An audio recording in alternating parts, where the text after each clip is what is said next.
Palestinian nor an Israeli. I am neither a Muslim nor a Jew. I speak here to you tonight as a Christian who has made 9 trips to this region, which is holy to my religion as well as to Islam and Judaism.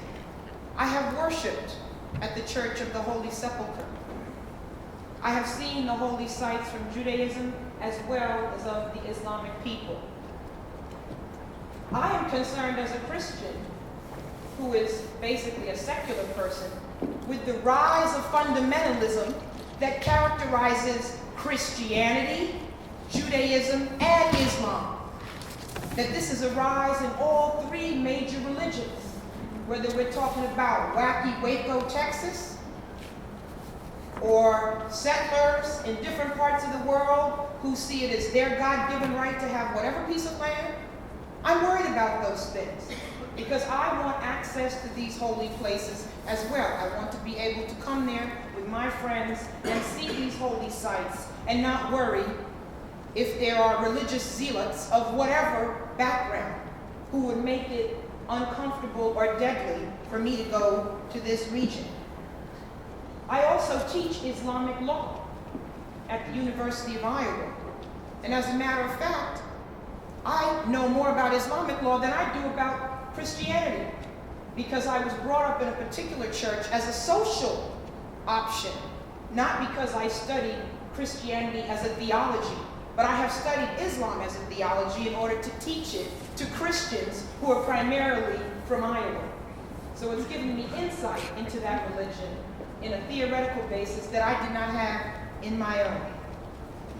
I am speaking as an American.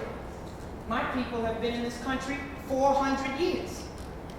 And I'm very concerned that so much of my tax dollars have gone to fund war and destruction in all the regions of the world, including the Middle East.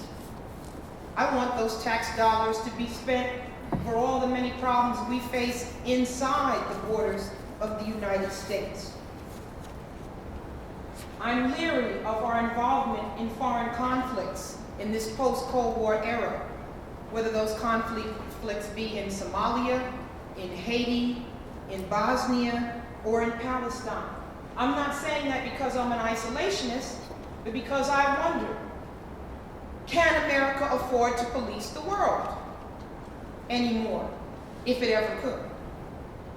I also speak as a Black American, as someone whose people have endured and continue to endure racism, discrimination, and brutality.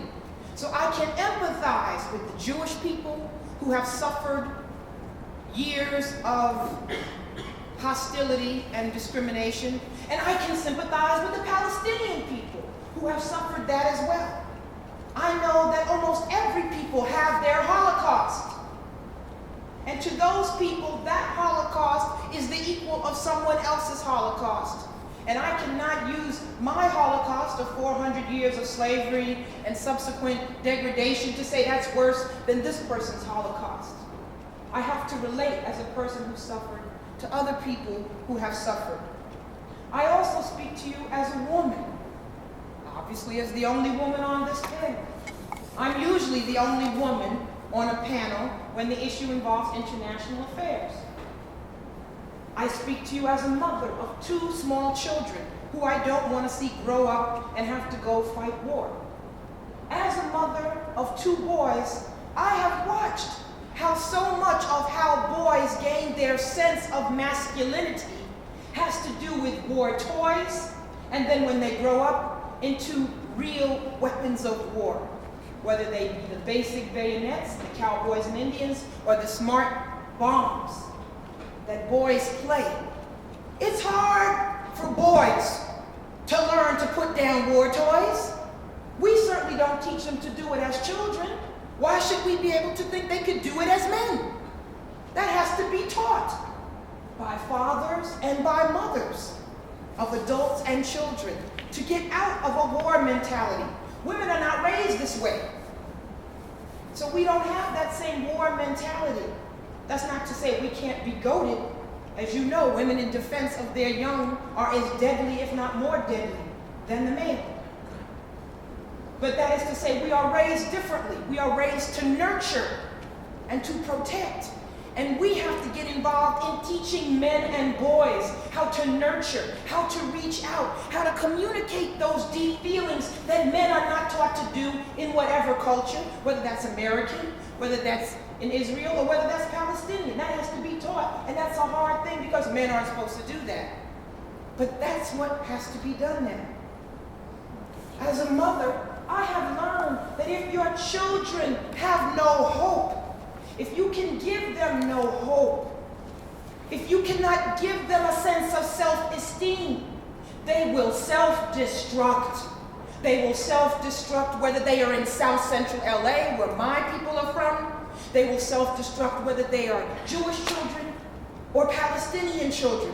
They will self-destruct emotionally, psychologically, and they will self-destruct physically.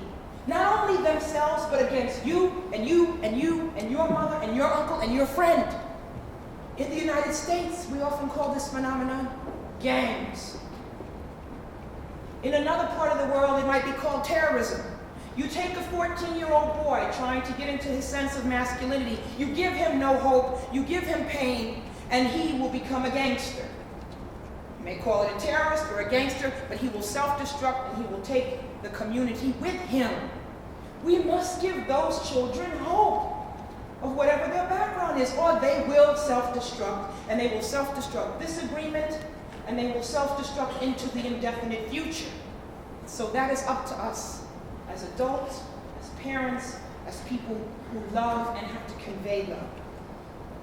I finally speak as an international lawyer who has dedicated my career to studying the laws of international human rights, and how can we use these international laws that have no enforcement mechanism and actually make them applicable.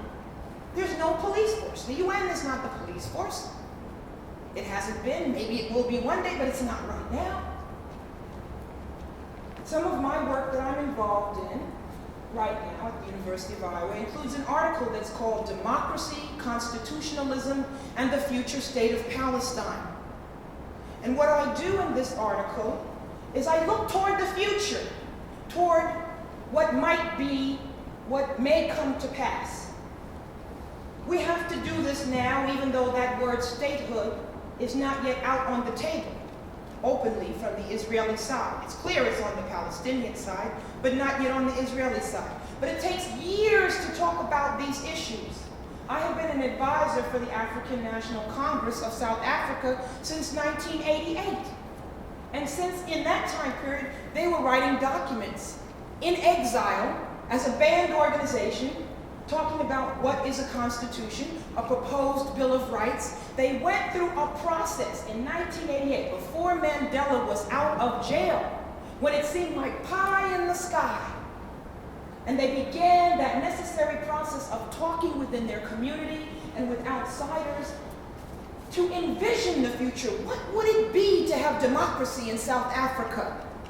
Well, we have to begin to do the same. What would it be to have democracy in Palestine? Because that indeed is the goal. Democracy in Palestine. How can and must Palestine be a beacon of democracy, not only in the Middle East, but throughout the world? There is a movement toward democratization throughout the world now, in case you hadn't noticed. It's in Eastern Europe, it's in Latin America, it's going through Africa, and here it is in the Middle East. It's coming here. Even in the Middle East, it's coming here. But as all of us know, this move toward democratization is difficult. Look what just happened in Russia. We have a little disagreement between the president and the parliament, so what do? We try a coup. What do we do back? Let's blow up the parliament. Why? There's no legacy. There's no heritage of democracy. We have a country that's 200 years old, and we in this country are still struggling with what is the nature of democracy. How can we give rights to everyone in the country, whether they be black or white or male or female or gay or straight? We haven't dealt with all that in the United States. Yet these are the issues that will confront Palestine, as confront all the countries in the region. And as all of the speakers have pointed out, this will not be easy. But who said life was ever going to be easy? Once you get out of your head that life is supposed to be easy, and that life is a struggle from birth to death, then you know you're in it for the long struggle until you die, whether that's tomorrow or 60 years from now. Another article I'm doing is called Custom, Religion, and Rights, the Future Legal Status of Palestinian Women. I'm very intrigued all over the world, whether it be in the United States, in the Middle East, in Southern Africa, or in Latin America. How do we give women, first of all, equal rights on paper, which in itself is a struggle? We can't get an equal rights amendment in the US Constitution. And then even if we have that, let's say an equal pay for equal work, whether that's in Palestine, in Israel, or in the US, how do we make it penetrate and become reality? Because even in the United States, women do not make the same amount of money as men. And that's whether or not you are a maid, or like myself, a fully tenured law professor at the University of Iowa, and yet women in my category, which is a sub category of working women, still make less than full professors who are men. That's the reality across the board, across the profession, in the United States. So how do we begin to use the law, first on paper and then in reality, to reach down, to make democracy in action? This is a lifelong process. It's something I plan to be involved in for my whole life. I feel some optimism here, despite all the pain, all the hardship, all the work that lies ahead. I feel I have to have some optimism, or I can't go upstairs and give any hope to my sons. And for the reasons I've mentioned, I've got to be able to give them hope as they grow up. In conclusion, I'd like to close with something that my fellow African American once said, and that was Martin Luther King. And he had a dream, as you all know, that in 1963, he thought that one day perhaps little black children and little white children would be able to play together down south. And it's unfortunate to say that some 30 years later, in many parts of this country, it is not possible for black children and white children to play together. I have an even bolder dream as an internationalist. And that's one day, one Christmas, I'm going to be able to go to Jerusalem. And while I'm there, I'm going to be able to bring my children, little black American Christian boys, and they're going to be able to go there and play with Jewish boys and Muslim boys and boys who are from Asia and boys who are from Latin America and South Africa and boys who may be from atheist families as well. And then all of them will be able to play there together in peace and in friendship. And they will know that we are the world, they are the world, and we here must be committed to make that day happen. Thank you.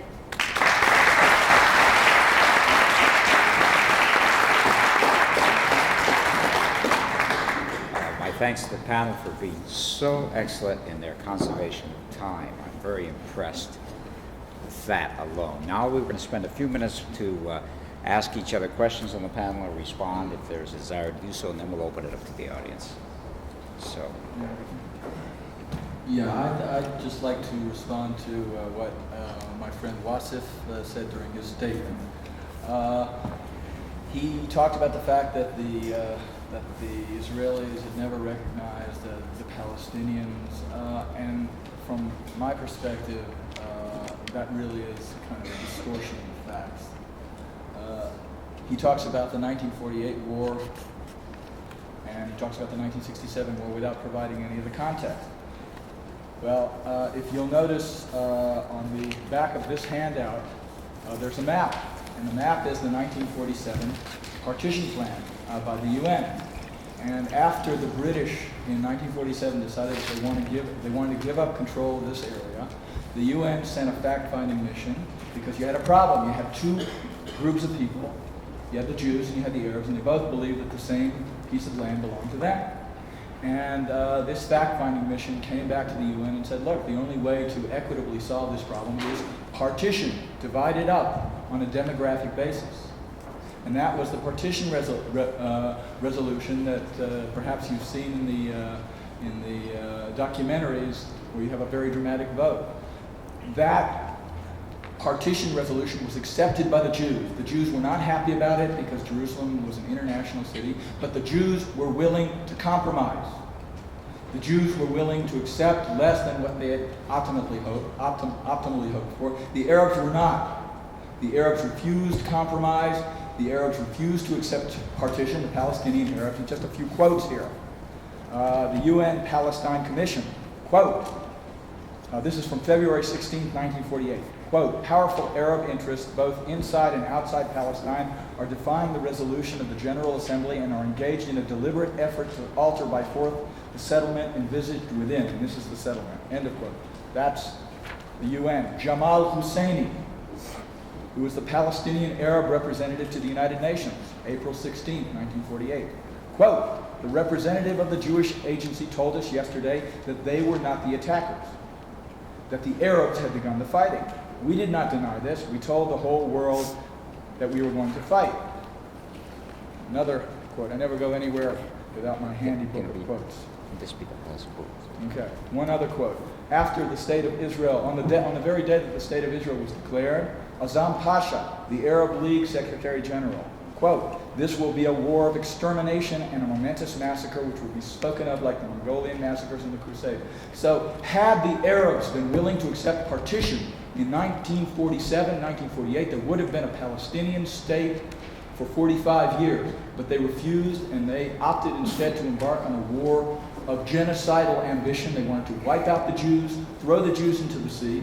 And fortunately, from my perspective, they failed in that attempt and they lost the war. And that war has subsequently been called the Israeli War of Independence. But I just think that it's important to place things in accurate historical perspective and just not talk about things without that.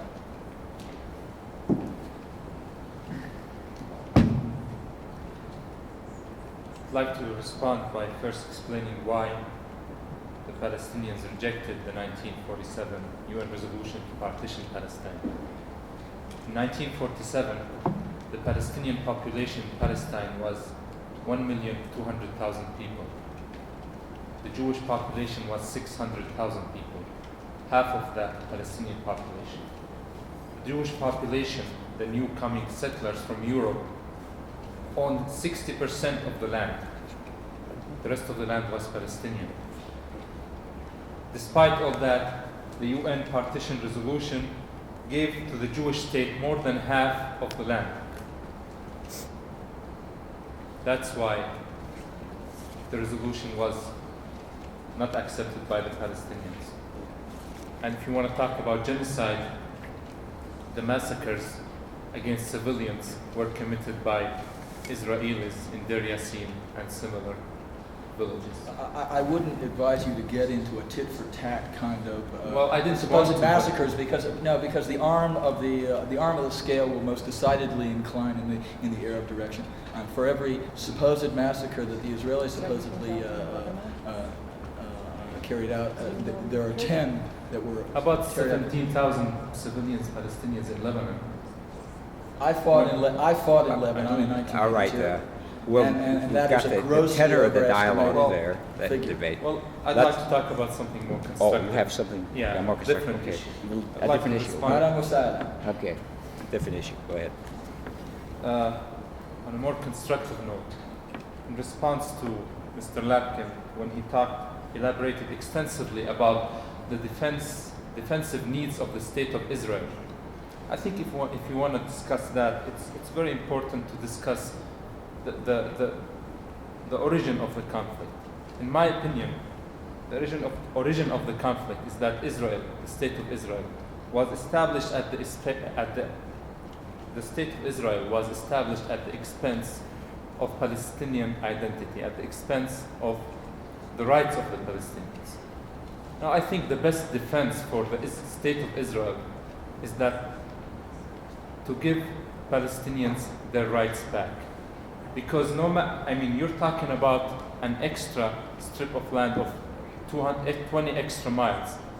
That can answer probably the security needs of Israel in the short run.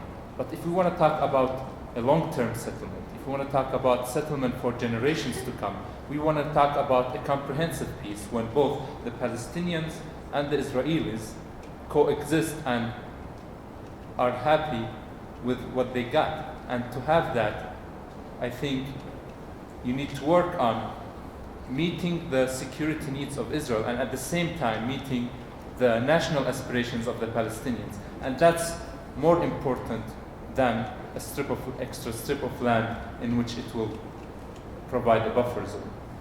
Let me give a chance for the other two panelists to Okay. become participants as well.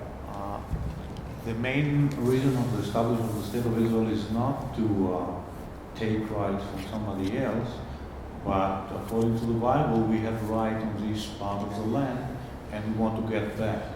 So the interpretation that there was an intention to cause harm to somebody else, it's somehow not in place. It's true that there were debates in 47 and before then, but if you recall, and I'm trying not to go too much to history because we're trying to look to the future, because we can debate all night long. Started exactly today, in November the 2nd, in Balfour Declaration, that he promised national Jewish home in Palestine. So there's no use to go back, and we're trying really to find grounds for the future. Now, regarding to national rights, I think that if we decided to talk with the PLO, that shows that we moved ahead and we recognize national rights as a Palestinian. So we need to go ahead from both sides, and it will take some time. Recently, I was reading an excerpt from a Serbian soldier who murdered, tortured, killed, raped numerous people, a young boy, maybe 16 years old. And he said, this is for 1365, a massacre or something that occurred in 1365.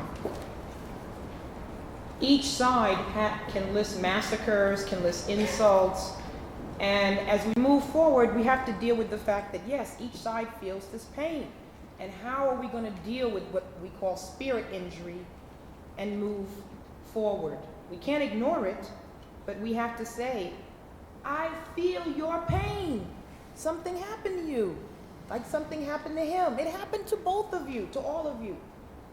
And how are we going to help heal that so we can all live in the region in peace, much less outsiders being able to come to the region in peace? I have another article that's called Rape, Ethnicity, and Culture, Spirit Injury from Bosnia to Black America. And I extrapolate on the long-term impact on Black American culture of the history of forced miscegenation and rape during slavery. And I extrapolate that that's impacted my people 200 years later, just like the Bosnian rapes now are going to be impacting them for 200 years. The pain that both these peoples feel is going to be with us for 200 years, indefinitely into the future. How do we deal with that and help heal and move forward? I think we should give the audience a chance to become participants now. So if we have questions. I just like to make a short comment.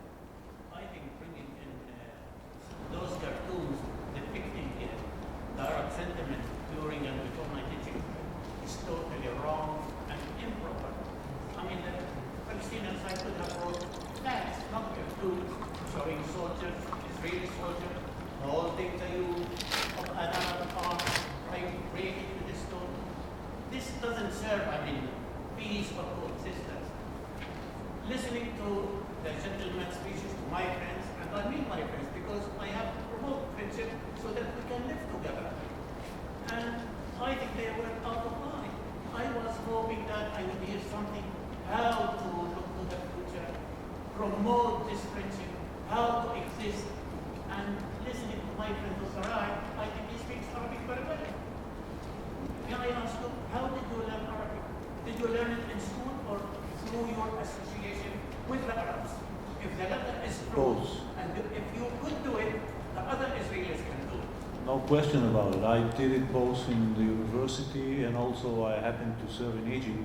That's why al-lahag al-masri inside you can feel it immediately. I'm not talking a Palestinian dialect, but I'll learn it, no problem. It will come. Hopefully. Yeah. Thank you. I say if you could do it, the other Israelis can do it, and that's how they can coexist.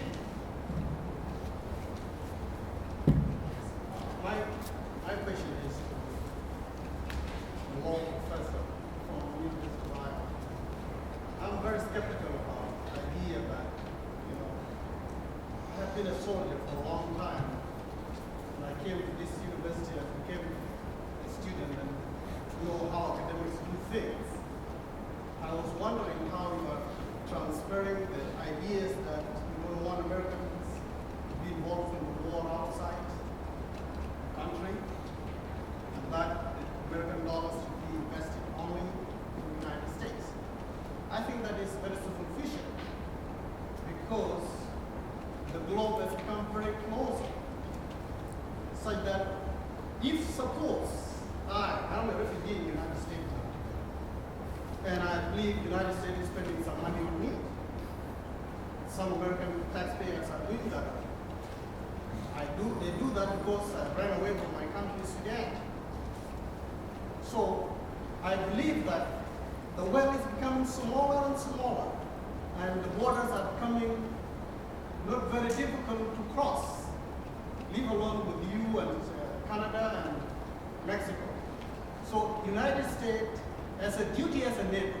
If I'm fighting with somebody and I run to nearby and the neighbor allows me to be killed by another person, then they are accomplices.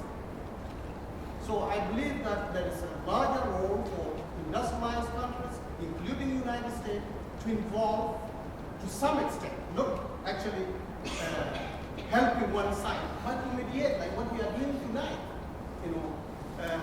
My friends, the Israelis, I did my first training in Israel during the 1967 war.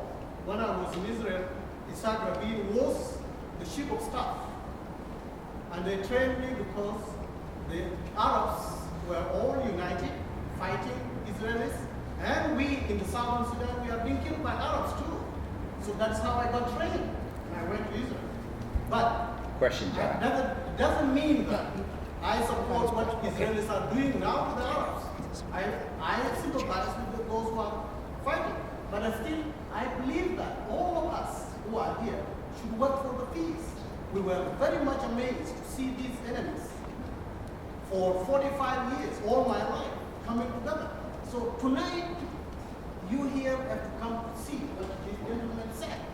The gentleman who talks Arabic, I believe he is representing the Israeli government, and the Israeli government is serious to settle the problem. Let us sit here and talk about how to make them together good. And we also, who are in exile in Southern Sudan, don't forget us too, because the Arabs are doing the same thing. The last 10 years, the Southern Sudanese, I came last week from Washington, talking about the war in Southern Sudan, whereby we have lost 1,300,000 people. We don't have oil, we don't have anything, so the world forgets about us. But still, the Israeli solution is a very important solution because it will lead the forces of peace to the rest of the turmoil countries all over the world. So, gentlemen, the Israeli guy or the Jewish guy and my friend Wasif, I think you have to give us a constructive agreement, which we will actually support as people who love peace all over the world. And thank you. Thank you. I would just wanted to hit on a couple of points. I might not have made myself clear. I was trying to say I'm not an isolationist, but what I'm and I think every country has to have a certain amount of money for foreign policy, and every country. And the U.S. percentage may not be as good on certain things as others. And some part of that used to all go to military aid rather than development aid. I think there's going to be an amount of money to go for foreign aid. As an international lawyer, I know that and I support it. What happens with the aid? Should it go to war toys, as it has in the past, or should it go to mediating efforts such as the Carter Center and others, other NGO groups and governmental groups to help people get together. I think we have to do that.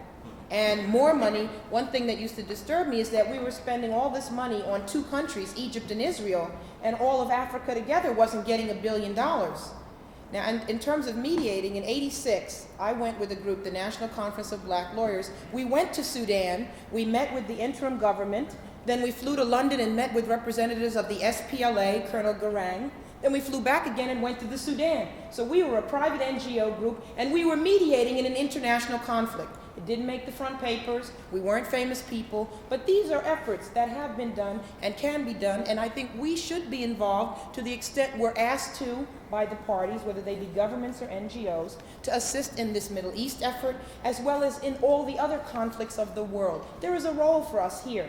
Whether we're sitting here or we're going to the place, we're donating money, we're donating clothes, we're reading or we're learning. As mentioned, the Balfour Treaty, agreement arrangement, that gave the Jewish people a place in some kind of Palestine. At the same time, the Britain made arrangements for Arabs to have some kind of position place in Palestine. Regrettably, now on either side, there's something called Sykes-Picot Treaty, which between France and England essentially carved up the Middle East to suit themselves with old Russia. It didn't come out until later. The point of coming back to this is not to cover this or that. What's going on here, this dialogue, is maybe the hope, and to set this stuff aside. You can't change what Britain have to live with and the results. And so this is support in a hard way. It's easy for reading on and say, gee, I favor this, I favor the state or something like that. But mutual dialogue, maybe we'll hope. And it's hard to do it. I'd like to ask the same question to the Israeli representative and to Professor representing the Palestinian viewpoint. I think many of us are very concerned about the capacity of those in power, both in Israel and now with Arafat and his factions, to control the extremists. Extremists exist on both sides. And as we saw the settlers' response to the kidnapping last week, in my opinion, that was an extremist response, and it took it's a real challenge to the Israeli government to suppress that, control it, before it causes an unraveling of the peace effort. Same is true of Hamas and the extremists that are attacking and terrorizing Israelis. And at some point, what is your speculation about the current Israeli government's capacity to hold the line and to enforce the peace? And what is your speculation about Arafat and his associates to be able to hold the line with the extremists that seem to be trying to tear it apart? It's not quite parallel. First, we still in legal boundaries, and those people, don't forget, the settlers had suffered also, we don't mention that, but they had to suffer 6 years of intifada, which included people who wounded and killed, including my own family that lived there. So, in addition, it's not the same thing as to kill so-called collaborators or people like that because they work in Israeli system school teaching Arabic or things like that. It's not the same thing. Now, the second thing is Rabin did condemn today or yesterday those extremists in the Jewish side, not because they are endangering the law, but because he cares about the future of the agreement, and he asked them to restrain as much as it's painful to them. He has not only asking them, he also sent troops to make sure that they won't cause any harm. So there is a difference. Now, regarding to the future, all politics, not only international politics, comes to the end to very domestic issues. And I don't have to mention NAFTA and the healthcare plan and all of that you're very familiar with. But we have our own domestic issues that have nothing to do with Israeli-Palestinian conflict, and that might bring up or take down the government.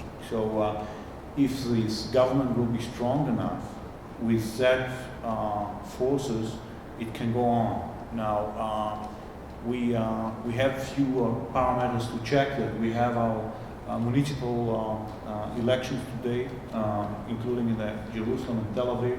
In Jerusalem, we changed mayor, and we have a new mayor after 28 years of mayorship of Labor Teddy Kollek. And as you're well aware, we have a lot of our population in Jerusalem that living there, and everything might reflect. Now, due to the general atmosphere in Israel is supporting the agreement, and the very fact that we don't need referendum or new elections in order to approve that, although the majority who voted for not was very big.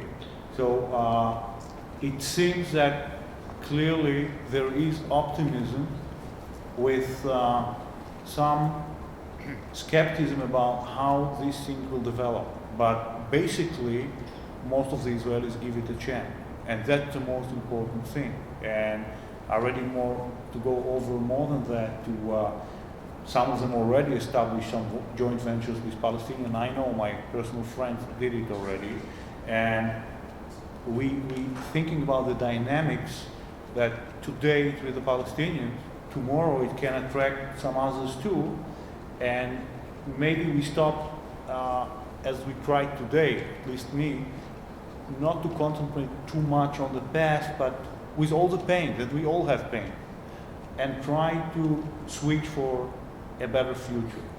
So I see a very significant Israeli opinion of optimism.